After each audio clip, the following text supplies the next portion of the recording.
Հատավսկի հետքերով բազմաբնակարան բարձրակ շենքը երրորդ հարկում ենք Վաղնիքից սպատի հետևը հայլային ննջարանա, պանելով ատար է, ժերմատեսիլով այսպես համատարած առաստաղի վրա է տարածված, այն գծով տանում է, սա կախովի առաստաղն է, հարցանանք հասկանանք ինչից է։ Այս չորրորդ հարկում ենք, ուսումնասիրություններս ավարտեցի, այստեղ ծորակի մոտ էլի էսենտրիկի շուրջ բոլորը ունենք բաց հատվածներ, կամերով նայել եմ արդեն հիմնական գլոբալ խնդիրը այս ծորակն է, այսինքն սա բակ լցնող ծովաներն են, այդ փականներն են, փականի շտոկից շատ ուժեղ ներքին, այսինքն սալիկի տակ հոսում է, շատ ուժեղ է հոսում, ակնհայտ չի, այսինքն անընդհատ հոսում է, սենց պրոպիլենի փական է ժողովուրդ, պատի մեջ ուղակի չեն թողում, որտեղ ինքը վերանորոգման ենթակա չի,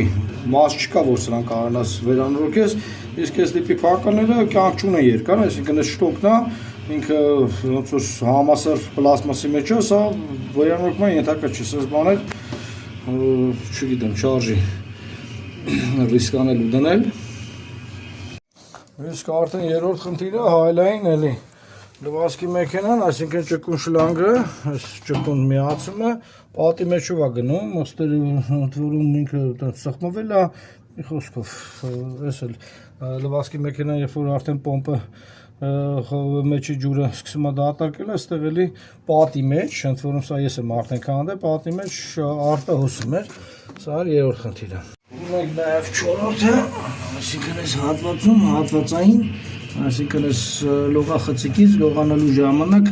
էսի բակի տիշնող պերելիվի խողովակն է, այստեղ էլ արդեն զացրկայով կմշակի, այսինքն զացրկայով կմշակի ստեղ ծորակի մոտ, սա այդ լվացքատնից եկող շլանգն է, այսինքն այստեղից խողովակաշարով պետք է ծակի դուրս գա, իսկ սրա համար արդեն ստիպված պետք է պատքանդի, որ այս երկու փականը փոխի, որտեղ հիմնական արտահոսքը փականի մախարիկից էր։